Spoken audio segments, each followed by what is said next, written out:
¿qué tal todos? Muy buenas tardes. Bienvenidos hoy día a un nuevo Q&A acá en Univisión. Hoy día estamos con el doctor Jorge González Zamora. Él es médico experto en enfermedades infecciosas del Hospital Jackson Memorial y vamos a hablar acerca del tema que nos ha tenido muy atentos durante las últimas semanas, que son los avances de una posible vacuna contra el coronavirus. ¿Qué tan cerca estamos de eso? Bueno, es lo que vamos a conversar hoy día con el doctor. Doctor, bienvenido. Muchísimas gracias por estar con nosotros en este Facebook Live.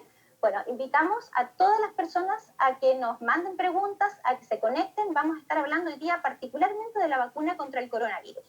Y ya nos han llegado bastantes preguntas. Vamos a ir con la primera, doctor. Willy Morales nos pregunta que cómo es posible que con todos los avances técnicos y científicos no haya todavía una cura contra este nuevo coronavirus. Bueno, es una pregunta comprensible dado las consecuencias o las implicancias a nivel de salud pública que está produciendo este coronavirus. En realidad, si nos remitimos a los datos históricos, la creación de la vacuna es un proceso que demora mucho tiempo. Al momento, si comparamos la velocidad con la que se produjeron o la que se desarrollaron las vacunas en un tiempo atrás, de repente la vacuna más rápida en conseguirse duró aproximadamente 4 años. Así que en este proceso hay que entender que todavía estamos muy temprano en el desarrollo de la pandemia, aproximadamente 6 meses o 7 meses de cuando se detectó el primer caso. Así que yo creo que para lograr una vacunación efectiva todavía estamos en un camino correcto, pero tenemos que esperar un poco más de tiempo. Perfecto. Ingrid Vázquez nos pregunta, ¿qué tan avanzado está el desarrollo de una posible vacuna? Al momento tenemos 4 vacunas que están cursando con el estadio o la fase 3 de los ensayos clínicos. Esta fase 3, y muchos de ellos ya están llevándose a cabo y se espera que esta fase de las investigaciones vayan a terminar de repente en diciembre o tal vez en enero tengamos los estudios o los resultados preliminares. Es así que la vacuna podría estar lista al principio del próximo año o de repente de una forma más realista a mediados del próximo año. Ok, Mendoza nos pregunta, ¿qué efectos secundarios han desarrollado quienes han recibido la vacuna? Démosle un contexto más o menos de lo que se sabe de la vacuna que ha tenido supuestamente resultados más alentadores, ¿no? Que es la de Oxford. Exacto, la de Oxford publicó sus resultados del estudio fase 1 y fase 2A hace unos 3 días con unos resultados muy alentadores. Al destacar que estos pacientes pudieron desarrollar una inmunogenicidad a partir de una dosis o de 2 dosis de la vacuna de Oxford, que es una vacuna que utiliza el adenovirus modificado como un vector para poder llevar esta proteína estructural del coronavirus y de esta manera producir anticuerpos. Estos pacientes que recibieron esta vacuna desarrollaron algunos efectos adversos que son calificados como leves o moderados. Entre los más frecuentes tenemos fatiga, algunos desarrollaron fiebre, algunos dolores musculares, pero son catalogados como de leve a moderado. No se detectaron en esta fase del estudio de la vacuna efectos adversos serios y tampoco efectos adversos severos. Así que yo creo que al momento está mostrando una seguridad muy aceptable el desarrollo de esta vacuna de Oxford. Ok, Mercedes nos pregunta, ¿llegará a todo el mundo esta vacuna? ¿Se podrá poner a cualquier persona? Yo creo que esa es una pregunta muy interesante, pero primero, antes de saber si va a llegar a todo el mundo, tenemos que saber si en realidad va a funcionar esta vacuna. Estamos en una etapa todavía muy preliminar, en la cual estamos entrando a la fase 3 para evaluar la eficacia de esta vacuna. Si todo esto va bien, si estamos en la dirección correcta y si esta vacuna es ciertamente eficaz, podemos hablar del proceso de manufactura y distribución. Definitivamente esto se va a empezar a discutir el próximo año, pero esperemos, tenemos la esperanza de que pueda llegar a todo el mundo. Pero claro, hay muchos detalles que todavía se tienen que considerar y creo que esa discusión todavía es muy prematura. Perfecto. Olivia Carrión nos pregunta, nos dice, mi hermana está embarazada y se contagió. ¿Qué tan posible es que ella y su bebé salgan bien? Bueno, es una pregunta interesante, ya que las personas embarazadas se consideran personas en riesgo de desarrollar complicaciones por el coronavirus. Es así que estas personas, según los estudios, tienen un riesgo más más alto de desarrollar falla respiratoria y de terminar en ventilación mecánica. Eso no quiere decir que todas las personas embarazadas vayan a cruzar con este proceso, pero simplemente lo hablamos en sentido de tienen un riesgo más alto. Ahora, en cuanto a la afectación del feto o del embarazo en sí, no se ha detectado al momento la transmisión vertical de coronavirus, me refiero a la transmisión de la madre al feto. Así que esto todavía está en investigación, al momento no tenemos documentado. Existen reportes de casos muy aislados, y uno de los cuales de repente produjo en Canadá, en el cual había un posible, tal vez, transmisión vertical, ya que el virus se detectó a nivel del cordón umbilical y a nivel de la placenta. Pero nuevamente, estos son estudios que se llevan a cabo al momento y no podemos decir que existe una transmisión vertical, ya que tenemos que investigar mucho más estos eventos, ciertamente. Perfecto. Iber dice que el COVID es como una gripe y los virus de gripe mutan. ¿Cómo es que una vacuna será efectiva?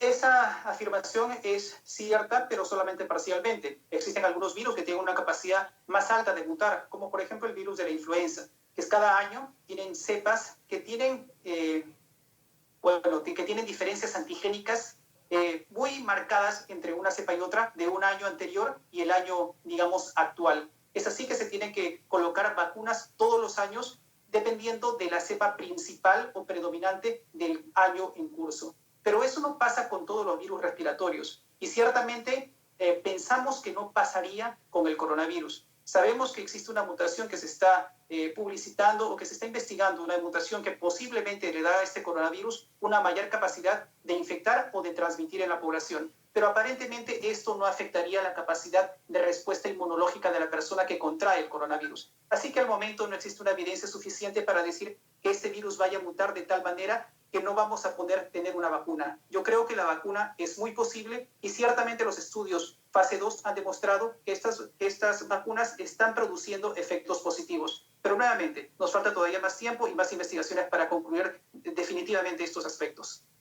Súper. Mercedes Mármol pregunta, ¿será mandatorio el ponerse la vacuna? ¿Qué pasa si no me la quiero poner? Bueno, yo no creo al momento que podamos tener esa discusión de si la vacuna va a ser mandatoria o no. Tal vez van a seguir los procesos que se hacen para la vacuna de la influenza, que la tenemos hasta ahora, que en algunos centros laborales, como por ejemplo de alto riesgo, me refiero a profesionales de salud, la vacuna contra la influenza es ciertamente obligatoria, ya que se encuentran en un riesgo muy alto de desarrollar influenza y tal vez, dependiendo de los factores de riesgo, complicaciones secundarias a esta infección. Posiblemente el coronavirus se considere de la misma manera, pero al momento todavía no tenemos la vacuna y creo que sería muy prematuro decir si va a ser obligatoria o no. José Castillo pregunta si la vacuna sería suministrada de manera gratuita. Bueno, la información que tenemos a nivel de Estados Unidos es que el gobierno ciertamente está comprometido a que todas las personas o la mayoría de personas puedan tener esta vacuna de forma no gratuita, pero lo que sea, la información que se tiene del gobierno central es que se va a asegurar que todas las personas tengan esta vacunación. Así que esos detalles están por verse, pero al menos contamos con el compromiso de parte del gobierno de que se va a distribuir ampliamente a nivel del país. Patricia Llosa pregunta, doctor, ¿usted se pondría la vacuna? Es una buena pregunta y yo creo que va más en relación con que si la vacuna es segura, porque creo que no se tendría que personalizar la pregunta, porque creo que tanto el médico como los demás pacientes, para efectos de colocarse una vacuna no habría ninguna diferencia. Yo creo que en seres humanos existe tal vez el miedo, ¿sí?, por una vacuna o por algo nuevo, pero hay que tener en cuenta que para que esta vacuna sea comercialmente disponible a todas las personas, primero ha tenido que pasar por muchas fases de investigación, incluidas fases preclínicas, me refiero antes de probarse a humanos, antes, por ejemplo, en animales o en investigaciones de laboratorio, y luego pasando por varias fases de investigación en humanos, fase 1, fase 2 y la última fase de eficacia y seguridad, principalmente, que es la fase 3. Así que considerando todos estos aspectos, al término de esta fase 3, podríamos decir ciertamente si esta vacuna es segura y si vale la pena ofrecerla al público en general. Perfecto. Muy buena pregunta. ¿Están esperando que la situación empeore para aumentar el precio del antídoto? No, yo creo que nadie, ni en el ámbito Ujú. científico, ni en la población general, quisiera que estemos en esta situación. Yo creo que para todos esto es una catástrofe, ciertamente, y que si hubiéramos podido evitarlo, si alguien en la comunidad médica pudiese haberlo evitado desde el principio, lo hubiese hecho. Yo creo que nadie está esperando que esto empeore. Lo que se está esperando ciertamente es que los estudios concluyan y que no se pueda hacer daño a la población ofreciendo una vacuna que de repente tenga efectos secundarios importantes que vayan a ser perjudicial para la salud. Así que yo creo que hay que tener paciencia y creo que todo es paso a paso y definitivamente a las finales vamos a tener, confío en una vacuna eficaz, pero tal vez esta afirmación de mi parte sea ciertamente muy optimista, pero creo que en este momento cabe serlo y esperar lo mejor de estas investigaciones. Perfecto. Así Williams nos pregunta, ¿dentro de qué rangos de edades se están probando estas vacunas? Eso depende de la vacuna de la que hablemos. En la vacuna de Oxford ciertamente se probó en pacientes de 18 hasta 55 años, pero hay una vacuna que también se ha experimentado proveniente del continente asiático, la compañía o la empresa CanSino, en la cual no tuvo ninguna restricción en cuanto a edades. Incluso incluyó pacientes de edad avanzada, incluso de 83 creo que se reportó el rango máximo. Así que si consideramos todas las vacunas que se están probando, existen edades variadas de 18 hasta los 80 años. Perfecto. Montalvo Dara Stephanie pregunta si la vacuna también será apta para niños pequeños. Justamente eso es lo que queremos determinar en este ensayo, en esta fase de los ensayos clínicos. En la fase 3 es donde se va a ampliar este tipo de vacunación y vamos a saber exactamente si los niños también son una población en la que la vacuna sería ciertamente segura. Perfecto. Nora Emilia Domínguez Moreno pregunta por qué la vacuna de la influenza H1N1 estuvo tan rápido. Hagamos un recuento de cuánto tiempo demoró y pongamos en contexto esta pregunta también. No, la vacuna de la influenza, para cuando llegó esta pandemia del H1N1, ya circulaba, la vacuna se estaba ofreciendo hace muchos años. El desarrollo de la vacuna de la influenza duró muchos años, pero claro, hubo un cambio de esta vacuna en el cuanto de la composición antigénica del virus en algún momento que produjo una pandemia. Pero claro, una vez que se determinó la cepa predominante circulante en el ambiente que produjo este tipo de brote epidémico, se pudo contrarrestar poniéndose la vacuna. Pero esta vacuna, esta tecnología para la influenza ya había sido desarrollada muchos años anteriores. Así que es un contexto completamente distinto. Perfecto. Pati nos pregunta si hay personas con enfermedades en estas pruebas para las vacunas.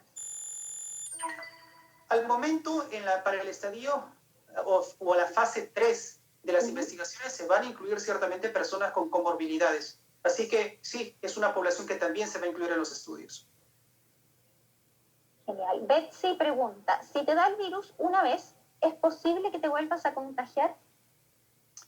Yo creo que esa es una pregunta del $1.000.000, porque al momento nadie podría responder definitivamente o dar una respuesta definitiva a esta pregunta. Yo creo que si nos basamos en algunos estudios que se hicieron con otros coronavirus muy relacionados al COVID, como por ejemplo son el SARS-1 o el MERS, podemos decir que una persona que está infectada por estos virus tiene anticuerpos neutralizantes por lo menos 6 meses a 1 año. E incluso existe otro tipo de inmunidad que se denomina inmunidad celular, que puede persistir incluso hasta 2 años. Pensamos que para el coronavirus, para este nuevo coronavirus, también se apliquen los mismos conceptos y que la inmunidad sea más prolongada. Al momento existen algunos estudios que nos dicen que los anticuerpos neutralizantes, más o menos a los 2 meses de una persona haberse infectado, van a caer en al menos 60%. Pero claro, tenemos que analizar otro tipo de inmunidad como es la inmunidad celular y posiblemente este tipo de inmunidad nos pueda dar una protección más prolongada.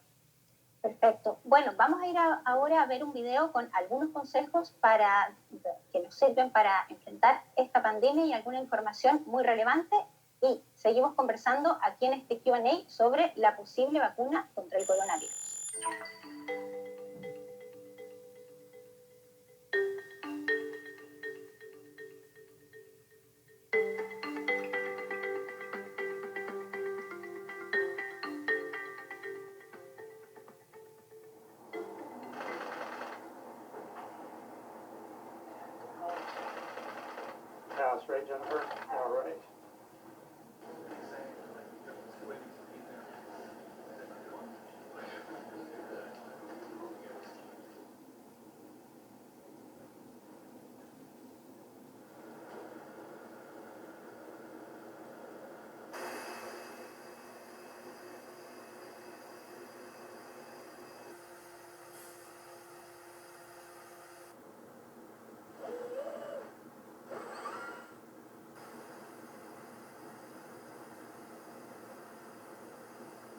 We have found that in over 1,000 people, the safety profile looks rather good and reassuring. And importantly, we are seeing good immune responses in almost everybody.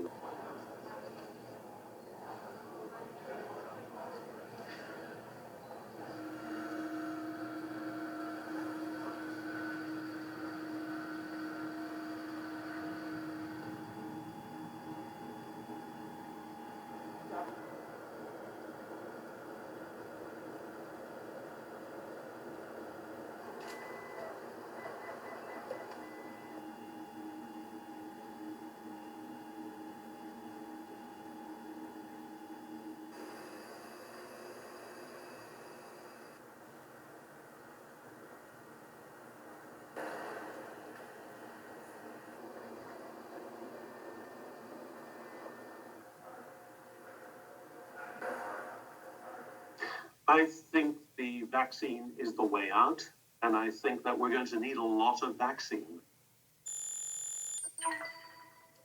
Bueno, estamos de vuelta. Bienvenidos nuevamente a nuestro Q&A acerca de esta posible vacuna contra el coronavirus. Estamos con el doctor José González Zamora. Él es experto en enfermedades infecciosas del Hospital Jackson Memorial. Y bueno, vamos a seguir conversando a propósito de las preguntas que nos siguen enviando ustedes. Nos pregunta Viola Murillo, ¿de dónde en sí este virus? La historia del virus. Bueno, el coronavirus se produjo, es un virus que procede de los murciélagos, así que se produjo durante el tiempo una mutación que hizo que del murciélago pasara a un huésped intermediario y de este huésped intermediario en algún momento pasó hacia el hombre. Esa es la historia que tenemos hasta ahora y que, bueno, está sustentado en algunos estudios que se hicieron a nivel de laboratorio y a nivel clínico. Doctor, para hacer una recapitulación, Oxford, que anunció que tenía resultados más o menos alentadores con su vacuna, ¿con quién está compitiendo? ¿Cuántas? Usted hablaba de 4 vacunas que se encuentran en una etapa más avanzada. ¿Nos puede hacer nuevamente un contexto en qué etapa va la vacuna contra el coronavirus? Sí, claro que sí. En realidad, en total, las vacunas en todas las fases de investigación son aproximadamente 165 vacunas que tenemos al momento, de las cuales 4 están más avanzadas. La vacuna de Oxford, 2 compañías chinas que también están en esta misma fase, están iniciando la fase 3 de investigación, y una compañía australiana. Es así que son 4 de las vacunas que están más avanzadas en este tipo de investigaciones. Y hay una vacuna que ha tenido la licencia para utilizarse en el contexto de la población militar, que es una vacuna proveniente de China, que es la compañía CanSino. Es la única que tiene una licencia para aplicación en humanos al momento. Pero yo creo que Oxford está directamente compitiendo con 3 compañías más. Perfecto. Yulisa Peraza nos dice, si una persona ya tuvo el virus, ¿se podría poner la vacuna? Bueno, esta es una pregunta muy interesante porque nos recuerda los conceptos de inmunidad. Digamos que una persona que ya tuvo el coronavirus, lo que se espera es que produzca anticuerpos contra el coronavirus y ciertamente ya está protegida. Lo que se busca en realidad con la vacuna es introducir una estructura del virus, engañar en cierto modo al sistema inmunológico, haciéndole creer que en realidad tiene el virus, pero en realidad tiene una molécula inactivada o una porción del virus inactivado o tal vez el virus debilitado, para que de esta manera el sistema inmunológico pueda crear anticuerpos. Pero una persona que ya tuvo la infección, bueno, esta persona ya tuvo esta exposición y ya ha creado anticuerpos. Ahora la pregunta sería, si una persona tuvo el coronavirus, por ejemplo, este año, el próximo año se tendría que poner la vacuna. Esto depende, porque no sabemos cuánto duraría la inmunidad producida por la infección del coronavirus. Perfecto. Davis pregunta, ¿qué tan efectiva podría ser la vacuna? Una vez puesta, por ejemplo, ¿ya no se tendría que usar mascarilla?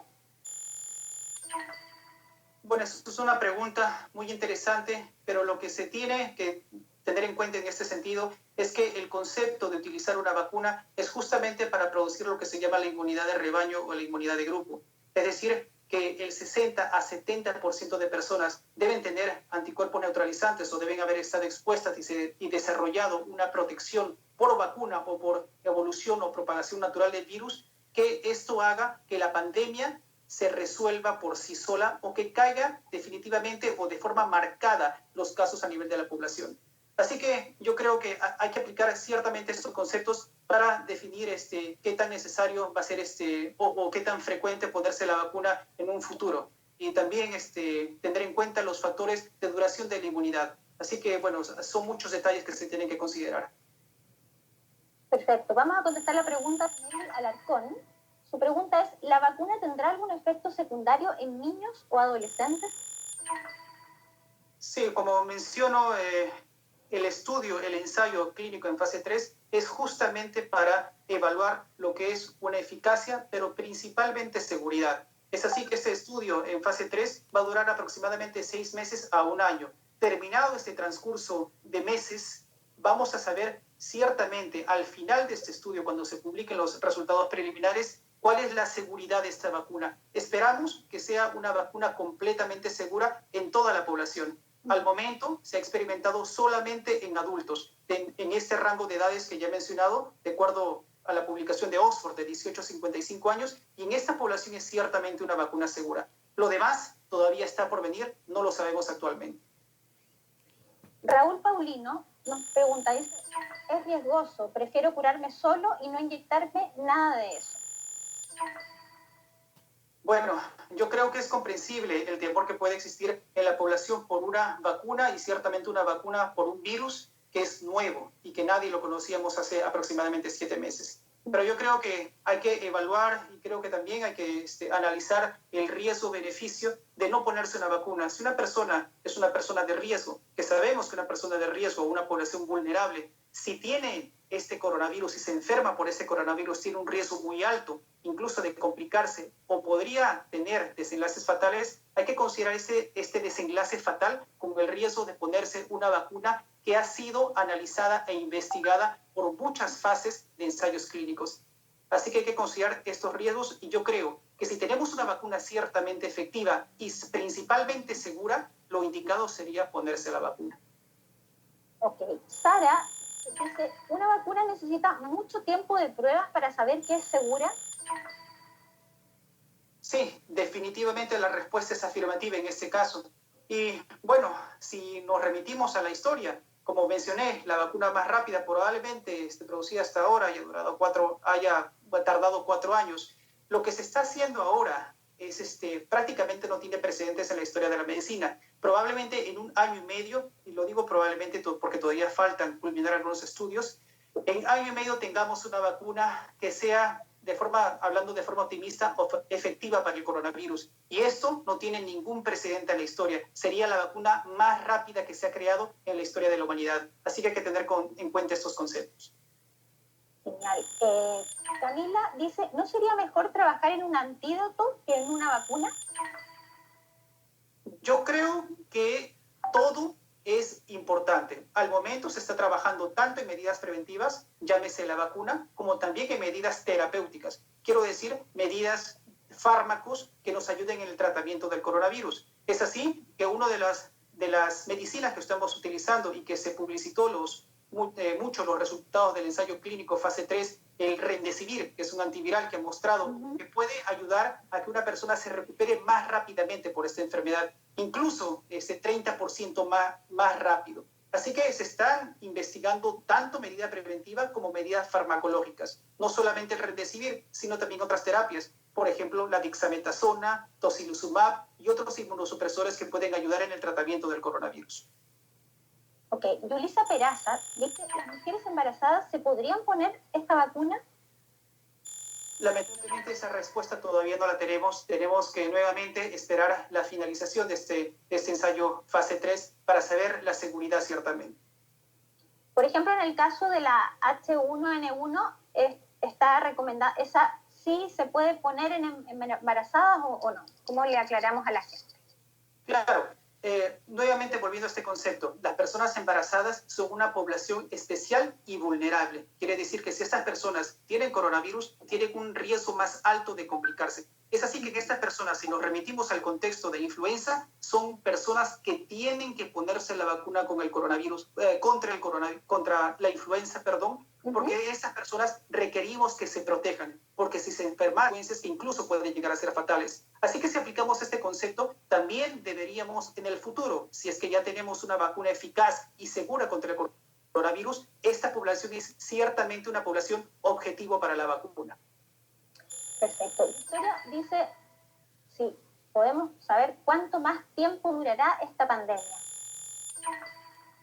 Sí, todos los queremos saber esa respuesta. Pensamos que en algún momento habíamos llegado a la meseta y bajado en casos a nivel de la población aquí en Estados Unidos. Lamentablemente, la propagación de este virus nuevo nos ha dado con muchas sorpresas y una de ellas es que los casos actualmente, si hablamos de datos locales en Florida, están incrementándose nuevamente. Yo creo que existen algunas medidas que tenemos que tomar al respecto. Me refiero a nivel de la población, estas medidas preventivas como el uso de mascarilla, el distanciamiento social y el lavado de manos, justamente para disminuir la propagación del virus en la comunidad. Yo creo que esto todavía tiene para un tiempo, pero también necesitamos, creo, la colaboración de todas las personas para que esta transmisión sea menor y también que tenga un impacto positivo en la comunidad y no veamos tantas muertes o complicaciones como la vemos hasta ahora. Perfecto. Edgardo Cosmet dice, personas con vacuna de tuberculosis podrían dar un falso positivo en prueba PCR. No, la vacuna contra la tuberculosis, llámese la BCG, no está aprobada o no se recomienda su uso en todos los países. Ciertamente en Estados Unidos no existe un programa de vacunación obligatoria con la BCG, pero sí existen en otros países, por ejemplo, países en vías de desarrollo, como por ejemplo muchos países en Sudamérica tienen este programa de vacunación. Pero el PCR no puede salir falso positivo en una persona que tiene este antecedente de vacunación con BCG, llámese vacuna contra la tuberculosis. Doctor, cuéntanos un poco acerca del momento, por ejemplo, en que una vacuna podría estar ya lista para salir y ya distribuirse, y cuánto tiempo podría pasar entre que le dan el ok y ya llega efectivamente a ser distribuida en el mundo. Bueno, en realidad esto puede pasar muchos meses, incluso puede llegarse al año desde la publicación de estudios de resultados preliminares hasta la distribución de la vacuna. Y bueno, esto lo estamos tomando de datos históricos con otras vacunas. Pero en este caso en particular lo que se está haciendo es combinar procesos o etapas. Es así que el gobierno americano está invirtiendo ya en una inversión de riesgo para tener todo el equipo de manufactura lista para que cuando la vacuna ciertamente sea efectiva se tenga toda esta maquinaria para producir esta vacunación o para producir vacunas en masa y poder distribuirse lo más pronto que se pueda. Así que si consideramos estos factores, yo creo que a principios del próximo año o tal vez a mediados del próximo año podamos tal vez tener una distribución en la población. Perfecto. Luis Ortega dice, después de dar positivo, ¿cuánto tiempo más tiene que estar el paciente en confinamiento? Bueno, esa pregunta es un poquito compleja, pero lo voy a explicar de esta manera. Si una persona tiene síntomas leves o moderados de la enfermedad, lo que se recomienda es que esta persona tenga los siguientes factores para decir que ya está libre del confinamiento. Y son los siguientes. Tiene que pasar al menos 10 días desde el inicio de síntomas. La persona tiene que tener una mejoría de los síntomas atribuidos al coronavirus. Y como tercer factor, esta persona tiene que tener o no tiene que presentar fiebre sin incluso medidas antipiréticas. Si estos tres factores se cumplen, se podría decir que una persona de cuadro clínico que haya cruzado con un cuadro clínico leve o moderado puede en todo caso estar libre de confinamiento, lo cual no pasa con personas con una presentación severa. En estas personas lo que se considera es un tiempo más prolongado. Tienen que estar en confinamiento por lo menos 20 días e incluso 24 horas de no presentar fiebre sin el uso de medidas antipiréticas. Así que depende del caso. Así que de repente lo podríamos resumir de la siguiente manera. 10 por lo menos en una persona con síntomas leves y moderados, 20 días por lo menos en una persona con un cuadro clínico severo. Ok. Jacinta de los Santos dice, ¿la gente más pobre podrá acceder a la vacuna? Nuevamente, tenemos al momento el compromiso del gobierno americano de que esta vacuna va a llegar a todas las personas a nivel de la nación. Así que, siguiendo ese tipo de lineamientos, ese tipo de declaraciones, pensamos que todas las personas van a ser tributarias de esta vacuna. Perfecto. ¿Usted, doctor, es optimista acerca del futuro de esta vacuna? ¿Podría imaginarse quizás plazos? Sí, yo creo que todos en la comunidad científica somos muy optimistas para el desarrollo de esta vacuna. Y bueno, y tal vez, pero claro, tampoco podemos caer en, digamos, en demasiado optimismo y decir que la vacuna va a estar lista en 1 o 2 meses, porque eso es ciertamente no realista. Yo creo que si se siguen todos estos parámetros de investigación, los resultados preliminares, de repente, lo más pronto que se puedan tener, en mi opinión, son a principios del próximo año. Y si queremos de repente considerar cuándo la vacuna va a estar lista a nivel poblacional, esperemos que sea de repente en el mes de febrero, marzo, pero hablando de forma realista, tal vez estamos hablando de mediados del próximo año. Bueno, doctor, mientras esperamos que ojalá esta vacuna esté desarrollada, déjenos unas últimas para vivir en esta nueva realidad que enfrentaremos. Sí, bueno, quisiera sobre todo enfatizar estas medidas de prevención que tenemos al momento. Y sabemos que para evitar una propagación rápida del coronavirus, lo más eficaz que tenemos es sencillamente las medidas de prevención, como son el uso de la mascarilla, que en mi opinión debe ser obligatorio independientemente de cualquier normativa legal. Creo que la responsabilidad de la población es mucho más importante y el uso de la mascarilla debe ser general en toda la población. El lavado de manos, muy importante, y la población tiene que recordar que el lavado de manos tiene que ser tantas veces como sea posible. Y si no lo pueden hacer, está como alternativa el uso de sanitizer.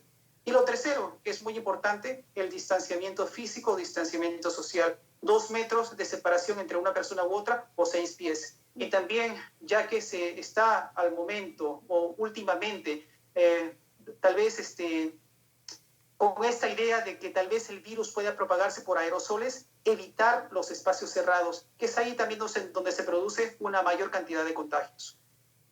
Ok, bueno, le agradecemos al doctor José González Zamora, especialista en enfermedades infecciosas del Jackson Memorial Hospital, por haber estado con nosotros. Muy claro, muchas gracias por ayudarnos a contestar todas las preguntas de ustedes. Bueno, nosotros nos vamos a ver la próxima semana en otro Q&A tan interesante como el del día de hoy. Muchas gracias, doctor, y muchas gracias a ustedes.